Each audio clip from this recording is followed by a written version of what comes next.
Hi friends, സലാം കമ്പ വ്ളോഗിലേക്ക് എല്ലാവർക്കും സ്വാഗതം.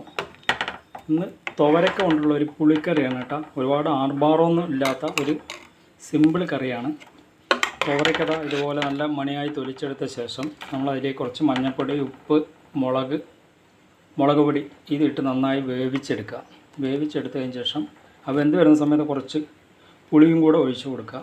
അത് കഴിഞ്ഞ ശേഷം ചെറിയുള്ളി, പച്ചമുളക്, കറിവേപ്പില ഇതൊക്കെ ഇട്ടൊന്ന് താളിച്ചെടുത്ത് കഴിഞ്ഞാൽ നല്ല സ്വാദിഷ്ടമായ കറി. ഇതിൻ്റെ ആ ചാറ് തന്നെ നല്ല ടേസ്റ്റായിരിക്കും. നമുക്ക് ചോറിൻ്റെ കൂടെയൊക്കെ ഒഴിച്ച് കഴിക്കാൻ നല്ല ടേസ്റ്റായിരിക്കും. അപ്പോൾ അത് സിമ്പിളായിട്ടുള്ളൊരു കറിയാണിത്. എല്ലാവരും ഇതുപോലെ ഉണ്ടാക്കി നോക്കുക.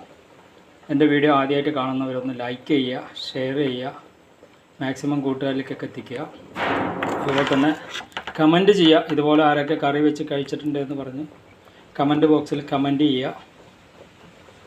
അടുത്ത വീഡിയോയിൽ കാണുന്നതുവരെ ബൈ.